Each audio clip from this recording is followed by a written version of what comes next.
Hey everyone, I'm Chris Vespoli, and this is Worst Time for Everything, the podcast where real people talk about bad experiences that taught them life lessons. Hello once again. So I'm not going to mince words. This is a long overdue episode of the podcast. If you are a listener, you probably know that the last new episode of this show was in December 2023.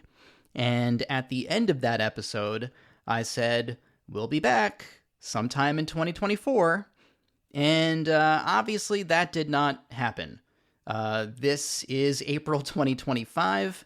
I feel like I have a pretty good excuse for the delay.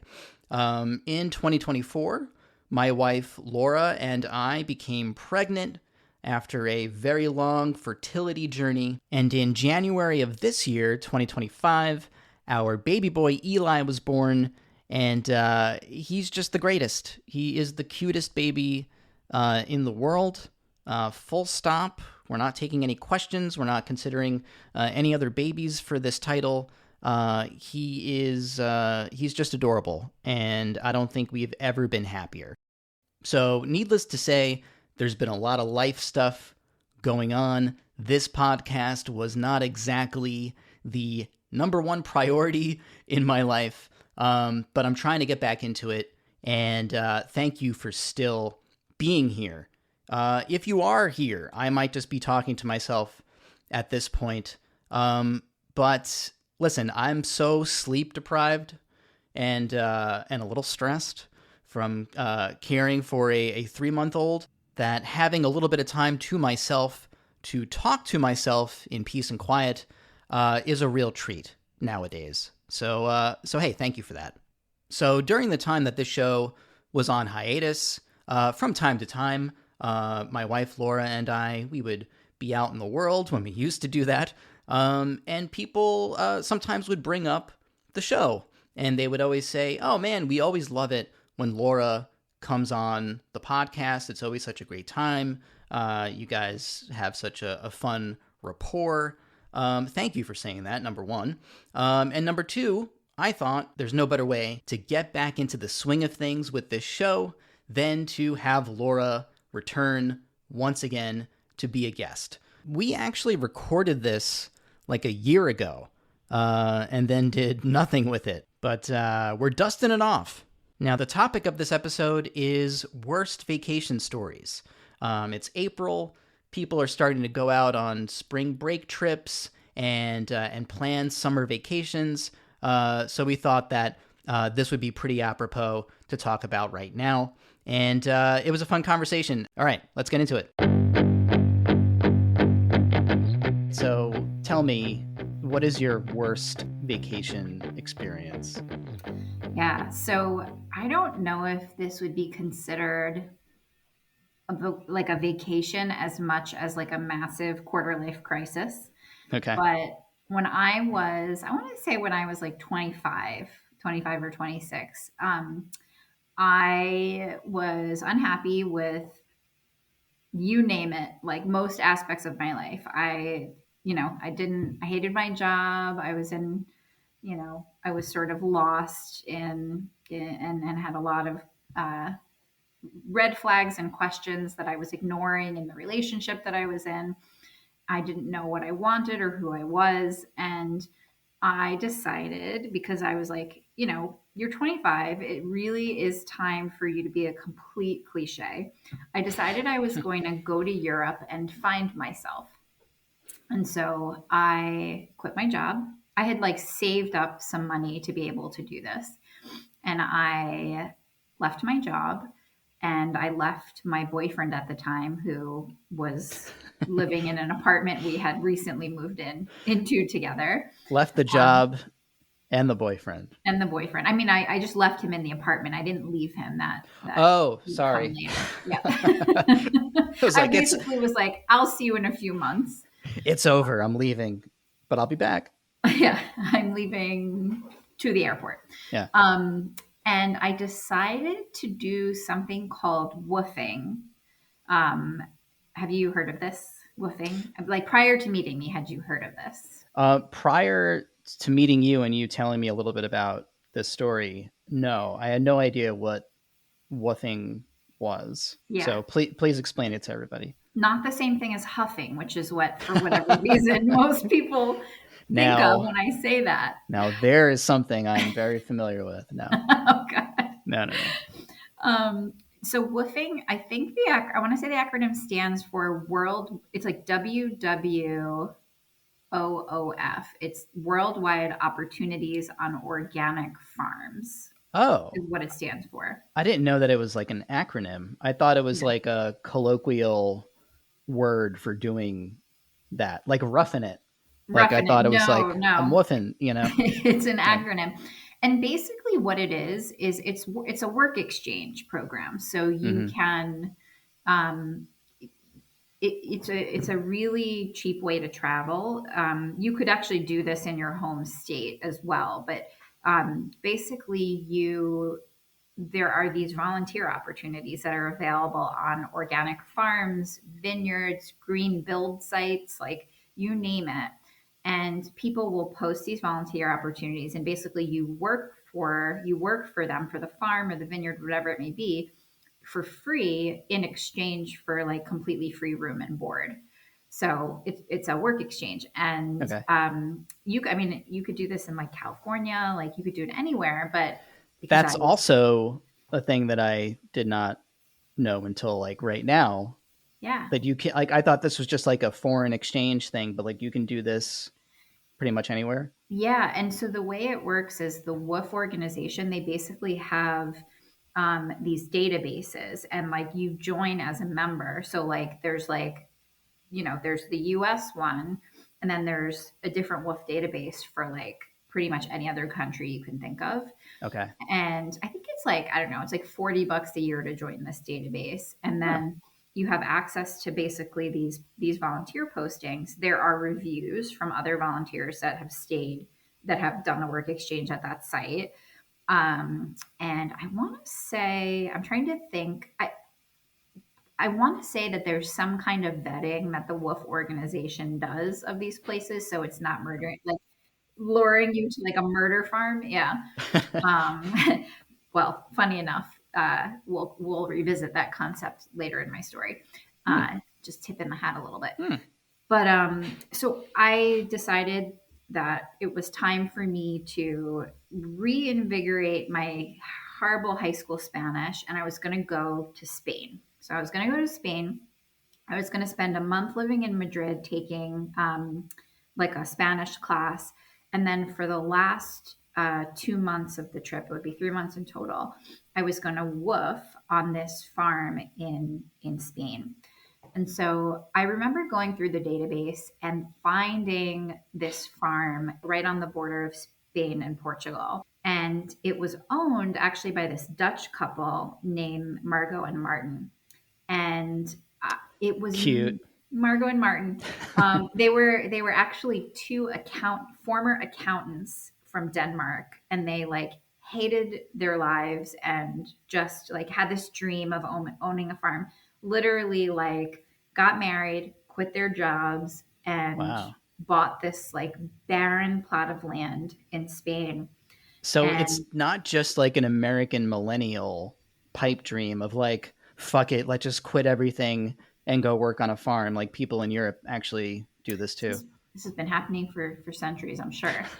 But it's like all of the volunteer reviews were like magical, and they talked about like spending nights around the fire pit while Martin played guitar, and Mm, Margot like brought out her fresh home canned like preserves, and it just sounded like this magical place. And they yeah. had like tons and tons of like 5-star reviews, and I was like, okay.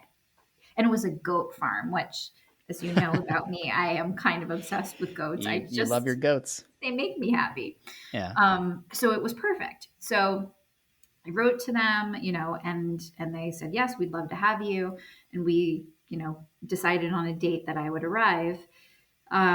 So I do it. I go to Spain. I go to spend some time in Madrid taking the language classes, and then the time comes for me to start to make it, from Madrid, which is obviously a big city, to Orense. And this farm was like there were like two farms on a mountain, and one was Margot and Martin's, and one was owned by a Spanish family who had been like farming that land for generations. Wow. I guess you could call this like a very specific form of like gentrification in terms of buying up the other plot of land. Yeah. And I like, planes, trains, and automobiles. Like this place was like in the middle of nowhere. I took every form of transportation to get there. And the plan was that Margot was going to pick me up at the train station, which is like in the town that was like at the bottom of this mountain. And then she would drive me up to the farm. So I get there and, Margot picks me up and I get in the car. I think we drove probably like 5 minutes and she pulls the car over.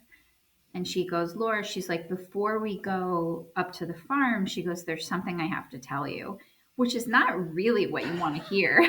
Jesus. When you just left your life and arrived at this random town at the bottom of a mountain with I had like €5 or something in my pocket.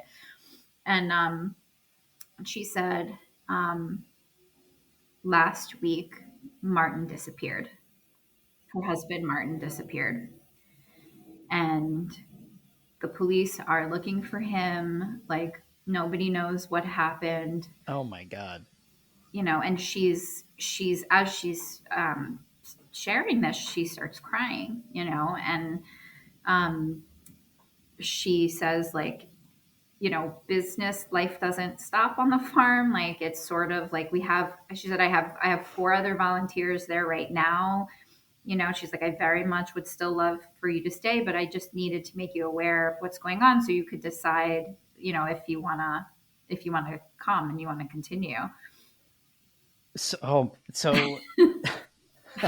I'm not laughing because it's funny. I'm laughing horrible at just like putting myself in your shoes, just being like, what? Like, what are you saying to me right now? Like record scratch. Yeah. Did she say like how, like, when this actually happened? Like, that this like just happened? It was like 5 days or something before I had arrived. Still enough time to contact you and be like, hey, here's what's happening. Do you still want to come? Are you sure?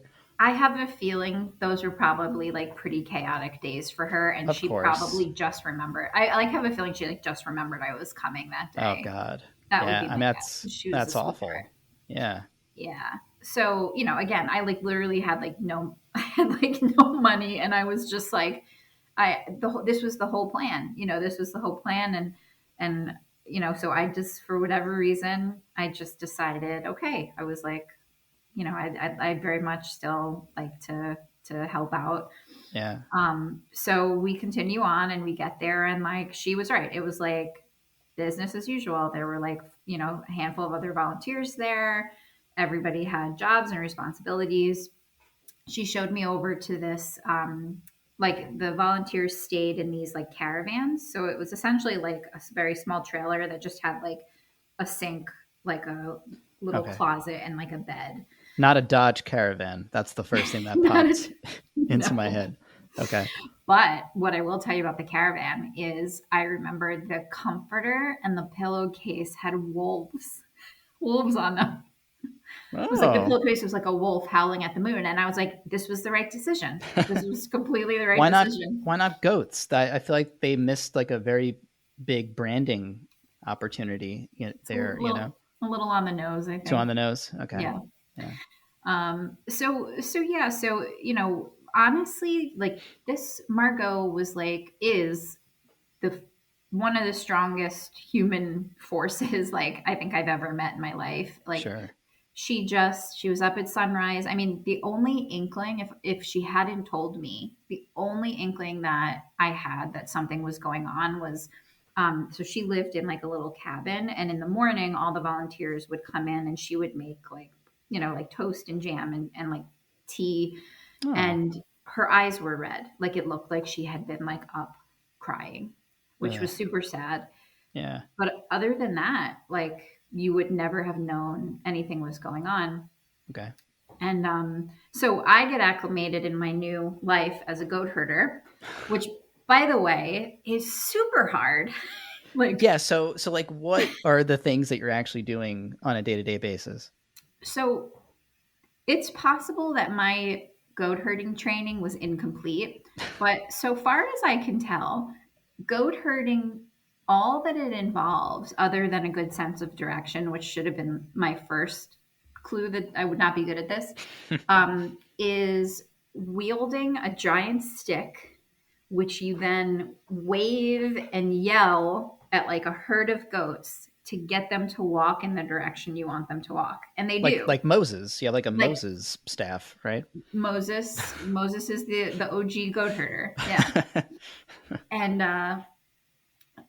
they sleep in a stall overnight, and then in the Okay. morning you let them out and you herd them up the mountain, and they graze all the way up the mountain, and then you sort of take like a little rest at the top, and then you herd them back down. They graze all the way down. Okay. And the goats were there for one of the things I learned is they keep the female goats around for milk, which they sell. And then they only want one male goat, because if you have more than one male goat for breeding, they actually get really aggressive and like try to like fight and kill each other. Oh God. So you have one basically stud, and then all of the other male goats, they're slaughtered when they're babies for meat, which is either jarred and canned for the winter, and then the rest of it is sold. Damn. Yeah. So that's how it works. But during the time that I was there, the only development or like thing going on related to Martin being gone that I could see was there was a volunteer there named Mikhail. He was a Israeli volunteer, he was there, Israeli guy, and I guess he had been there for like maybe like 6 months, and so he was very close with Martin and Margot, and he spent like a few hours each day actually just like looking for like Martin on the Oh my mountain. God. Like, so like literally walking around like the woods and the forest and like looking for any like clue or sign that like he may be somewhere, and never found anything. Now, did they mention like, oh, he went out to get milk? Well, I guess not milk because you have the goat milk there. But like, was he going out someplace, or like he just up and Yeah. vanished? Well, so funny enough, like they were their goal was to be like a self-sustaining farm. So like they went to the store for like toilet paper and bread. Like that That's was, it. and like cleaning supplies. Like Yeah. that was pretty much it. And so he had taken the car to go down to town to get like a few supplies, and he just like never came back, and they didn't know Whoa. where he was. They didn't find the car. Like Oh it God. was literally like he vanished. And I do remember at one point I was sitting and talking with Margot. Like I think we were taking a break or something, and we were sitting on this little porch outside. And, I asked her how she was doing. And I remember she said, like, I know, like, he's gone. Like, he's not alive. And I said, how do you know that? And she said, if he were alive and there is any way that he could contact me, he would. And she said, I know that he's not alive, which is Oh my like, God. whew, because then this goes from being like, Martin's missing, maybe he ran off, like, who the heck knows, right? Yeah. To something much more serious. And she knew it in her bones. And, long story short, I finished off my time there. It actually was like a like really amazing experience. Like I've never felt so good about myself in my life than when I was like on that farm, really poorly herding goats, and just like getting back to like living each day like with your hands, like Hmm. getting your hands in the dirt, like planting the food that you're going to eat. And like, I don't know, it just somehow felt a hell of a lot more real than, what I had been doing before. Yeah, sure. I also really desperately wanted a real shower and not a solar powered one that was only warm between the hours of 12 and 1 p.m. A But solar shower. That's pretty cool. I mean, well, I yeah, guess it's not, but not. It's pretty bad in the middle. Oh, it was March, by the way, when I was doing okay. this. It was really cold. Yeah. But anyway, so I left and like I didn't hear anything for like I want to say for like 12 years or something, 10 to 12 years. Like there was nothing. And then I my friend who lives in Spain actually to this day sent me a newspaper article, a link to a newspaper article. And she was like, "Hey, Laura," she's like, "Isn't this the farm? Isn't this the farm that you woofed at?" And it was. And basically, what happened was so I mentioned there were two farms on this mountain. And the Spanish family who lived on the other farm, I do know, and I sort of got a little bit of like a inkling from the other volunteers that like the relationship between them and Margot and Martin was not a good one, and I think that was predicated on the Spanish government was. Is lumbering a word? Like they were cutting down trees for lumber and wood. Yeah. Yeah. Um, Like a and deforestation type thing going on. yeah, so they were doing that on the mountain, and because there was a law that basically said like a certain percentage of profits from this work has to go to any and all residents of the mountain, and it was just for eons. It was just the Spanish family, and then when Margot and Martin bought a plot of land, the profits had to be split between the two Okay. families, and there was a lot of understandably like ill feelings about that. And so what the article talks about is apparently, I'm not even going to say allegedly because he was convicted, the son of the neighboring family who, as I understand it, was like a like developmentally delayed man. Um, he kidnapped and killed Martin. Holy shit. And they found basically, I guess they found some skeletal remains and also pieces of the car buried on the mountain. Like, and so like this was like 12 years after the fact. Yeah. What? And I remember reaching out to Margot at the time because I really hadn't like kept in touch with her at all. And I sent her an email just to say like, I don't know if you remember me. I was a woofer on the farm like 10 years ago. I just saw this article. My heart goes out to you. And I think I wrote something like, as horrible as this is, I could imagine having some finality and sort of knowing what happened might bring you a bit of peace, which I don't know if was the right thing to say or not. But she actually wrote back like almost immediately and or like within a day she wrote back and she said like she's like, "Oh, Laura, of course I remember you."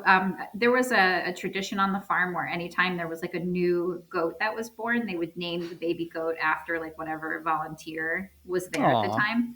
And they already yeah, it was so cute. They already had a Laura goat, but my middle name is Jordan, so they when I was there they named one of the babies Jordy. And she said Jordy is still around. No way. And much to my surprise, Ellie, who like when I was there was this ancient grandma goat who had so many babies, her udders like dragged on the ground, and she was like always like 100 yards behind like the herd, and she was Yeah. like trying to keep up. And Ellie was still alive, which I couldn't Wow. believe. Yeah. But she actually said what you said is right in that she said I already knew he was gone, and she said this does bring me some peace to just have Oh, that's nice. certainty, right? To have some certainty Yeah. around it. And she was still running the farm and, living her life. And um, it was crazy. But I was trying to figure out for a while with the statute of limitations, because I didn't tell my mom about this aspect of my trip for years. And I was like, what is the statute of limitations on being able to share with your mom that you knowingly stayed at a murder farm? And I don't know. I think I did tell her. I think I did tell her like recently. Yeah. I hope I told her. I can't even remember. If not, sorry, mom. But yeah, Wow. that was maybe my best worst vacation. Damn. That's crazy.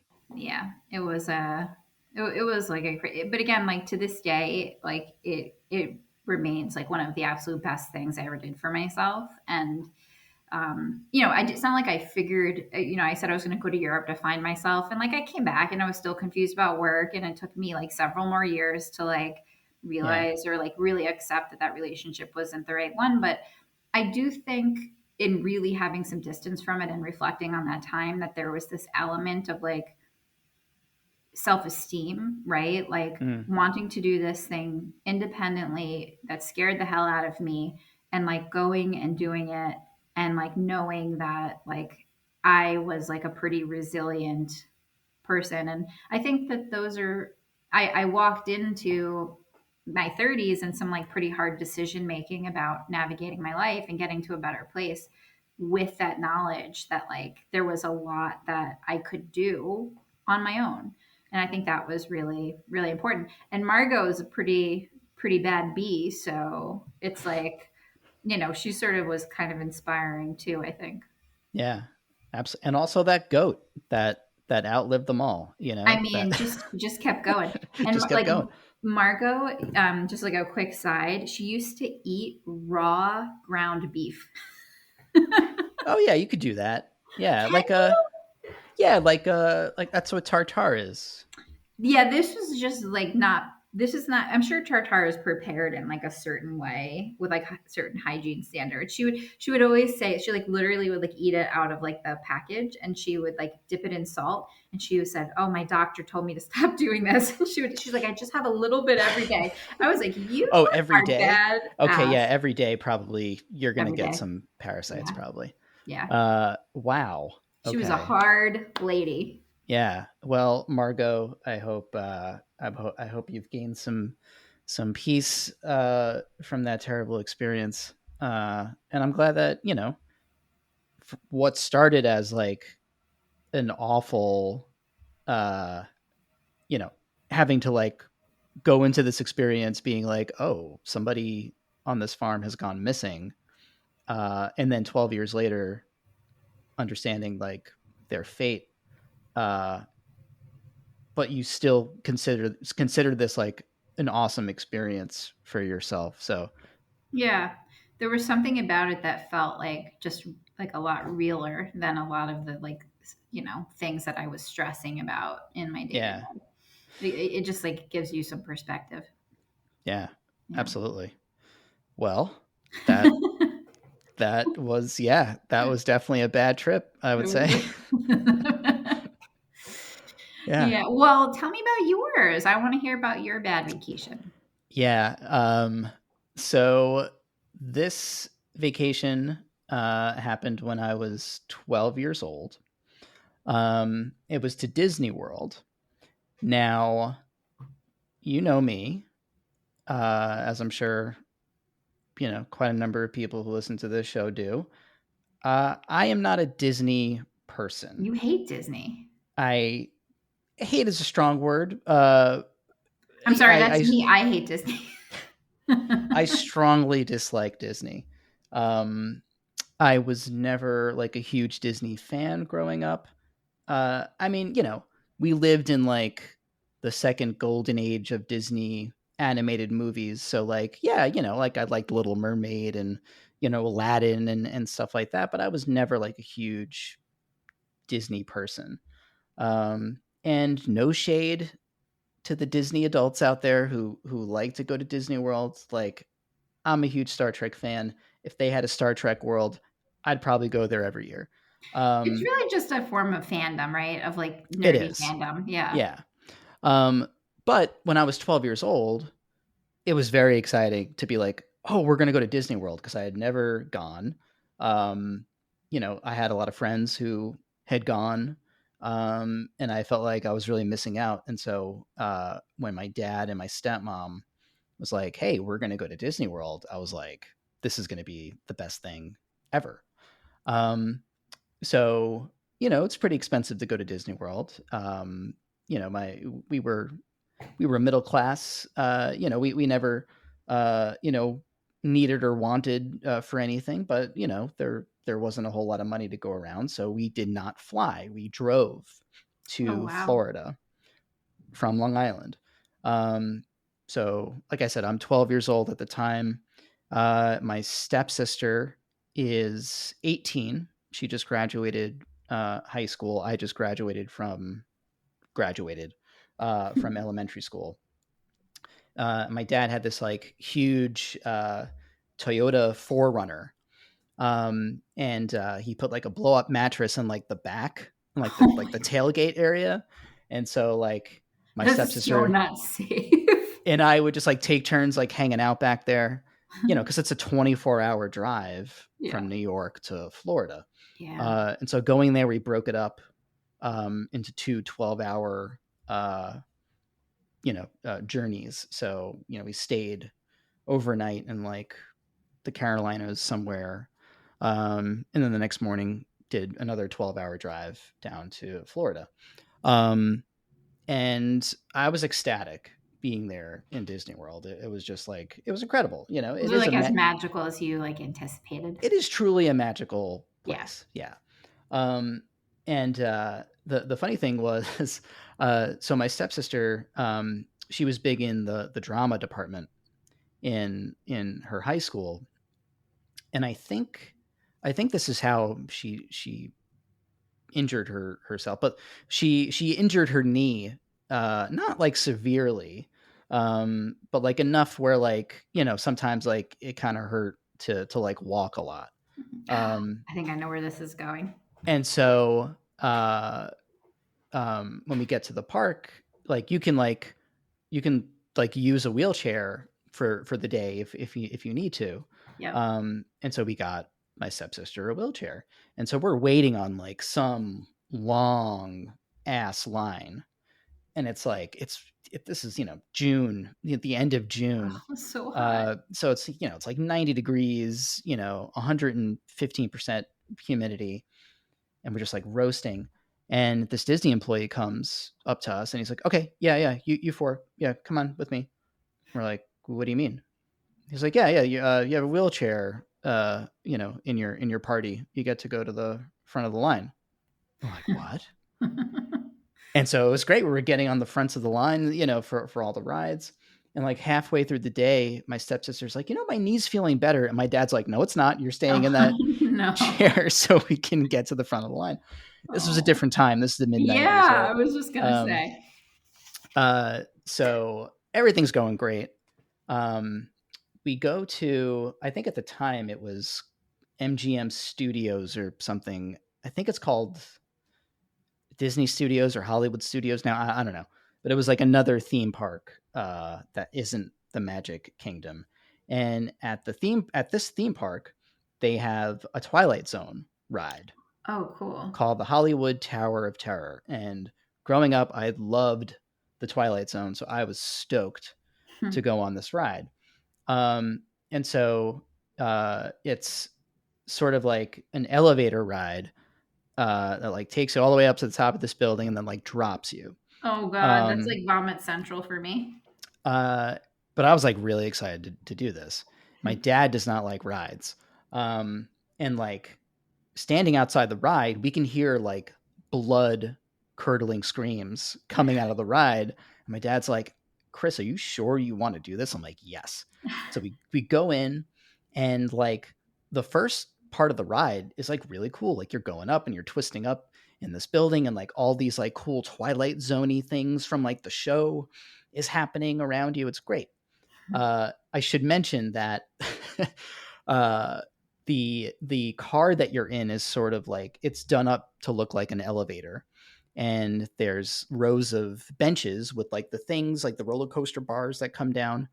And I was a pretty small kid, and so uh, the bars only go down as far as the largest person Oh God, is in your row. which is And there it's was a never huge enough. there was a very large man in my row, and so like there was like a gap of like 6 inches between my body and the bar. My God. Uh, How's your grip strength? Not good. Yeah. So the climax of this ride is you could reach the top, and then these doors open up that lead out to the open air, Oh my God. and the ride jolts you forward like you're going to be thrown out of the building, and No. then the doors close again and you drop in pitch blackness. Oh my God. It was absolutely terrifying. Got off the ride. My stepmom and my stepsister, they didn't go on the ride. I mean, we meet back up with them, and they're like, what happened to Chris? Like, I am ghost white, probably like turning shades of green too. Oh. I run to the bathroom, immediately puke. Yep. Uh, That tracks. I didn't puke on the ride. I held it in until we were off the ride. And it took me like half the day to recover. So that was bad thing number one that happened on this trip. So the next leg of the trip, after we wrapped up at Disney World, we were going to visit my stepmom's very good friends who had just moved to Florida. My stepsister got a flight back because I think she had to do something, or maybe she was going to visit her dad from there. I don't know. So it was just me, my dad, my stepmom. And so my stepmom's friends, husband and wife who had 2 kids, I think they were having a house built in Florida. And so in the meantime, they were renting a house. Mm. And the house, we didn't know this at the time until we actually got there. The house had untreated well water, which God. I don't It's know like if you're familiar with that. it like smells like sulfur, right? Farts. Yeah. Yeah, Smells like farts. farts. Smells like I was farts. trying to So be like, coos. yeah. So, like you're brushing your teeth with fart water. I'm not Awesome. even sure. I took a shower, like the couple days that I was there, like I probably didn't even take a shower. And, so like, super nice people, but like, it was like, oh man, this is not great. And so like, I just like kind of just wanted to, just wanted to go home. But we were coming up on the 4th of July. And so one of like the saving graces was like, hey, there's going to be a huge firework display in town on the 4th of July. So like, that'll be fun. Like that'll, raise my spirits. On the day that on 4th of July there was a huge thunderstorm, like almost a hurricane. The fireworks were canceled. We lost Oh. power Oh no. for like a day with like, no air conditioning, nothing. And my You dad have is no air more, conditioning in the sweltering Florida heat, and you smell yeah, like yeah. farts. Smell like farts. Yep. And like, I am a creature of comfort. My dad is that to like the nth degree. So I knew that like he was slowly dying on the inside too. Oh no. So it comes time Poor for Lou. us to leave. Now we're going to make that, 24-hour trip back to New York, break it up, 12 hours and 12 hours. So we leave my stepmom's friend's rented house. We're on the interstate not for like 15 minutes. And so it's still monsooning. Like the storm is still hitting this part of Florida. We are in like the fast lane. A car on the other side of the guardrail coming in the opposite direction, hydroplanes, Oh my god. launches over the guardrail, What? like almost into our lane. We're like, holy shit. My dad pulls over. He gets out to go check on the person in the other car. It's this little old lady. He brings her into our car so she doesn't get hit, Oh. waiting for the police. Like, I felt so bad. Like, she had like a cut on the bridge of her nose. I'm just sitting there like, what is what is happening? Yeah. She must have been terrified. Yeah, she was terrified. But like we stayed there until the cops came, and she was all right. But it was just like, what the fuck else can happen? Like, just let us leave the state. And so I remember, Florida's a pretty big state. It takes a while to like even get into Georgia. I remember like I fell asleep like somewhere in Virginia, maybe, like toward the end of that day. And keep in mind, like I'm expecting like, we're gonna stop, spend the night at a motel, just like we did on the way down, and then like continue on to New York. I fell asleep in like Virginia. I woke up. We were in New Jersey. Oh, your dad. My dad drove through the night and like I woke up and like we were at a gas station, and I'm like, I see like New Jersey plates all around me. I'm like, Dad, are we in New Jersey? He's like, go back to sleep. We're almost home. He was like done. He just fucking white knuckled it through the night. He was like, just let me get back to the Empire State. And so that was my bad vacation experience. But like your experience, overall, it was great. It was, such a fun trip. I'm super appreciative of my parents, taking us down there. And apologies to my stepmom's friends. We had a lovely time there, but so yeah, no, it was a mixed bag. It was definitely a mixed bag, but it taught me a pretty, I think, good lesson about just that. Like, hey, there's going to be good times rolled up into bad times, and you just have to sort of focus on the good and use the bad times as fodder for podcasts like these. And that's exactly what we did. I sort of like it feels like the Twilight Zone Tower of Terror ride is a metaphor for what you just said, right? You're like, there are some like freaking cool things where you get to like, are you like seeing like scenes and like footage of the episodes? Yeah. They had like animatronic and like visual 3D stuff from the show. So like, like the eyeball from the intro. Oh my God. Like Talking Tina and, the guy who loses his glasses, like stuff like that. So yeah, there like was that was time. There was time now. Yeah. But yeah, it's like there's like this amazing part, and then there's the plummeting to your death, almost plummeting to your death part, and it's all wrapped up, and you can't have one part of the experience without the other. And isn't that just life? Just life, man. Yeah, it's just life. I also I blame Florida. I blame Florida too for most things, always, but for so many things. For so many things. And that does it for this episode of Worst Time for Everything. Thank you so much for listening. And just a few things before we go. Here is an addendum to Laura's story. According to a news article that I found online, as of 2023, Margot is still living on that farm, so our heart goes out to her, and we hope that she is doing well. And hey, get this. Her tragedy was actually turned into a very successful movie, and it currently has a 99% rating on Rotten Tomatoes. It's called Asbestos, or The Beasts, so go ahead and check it out, I guess. Man, Laura's story really puts mine to shame. She found herself in the middle of a true crime drama, and I just went to Florida, so what can you do? Anyway, just a few more things before we go. If you would like to be a guest on the show, go to worsttimeforeverything.com, go down to the end of the page, and fill out a form. If your story is a fit for the show, you just might be on it.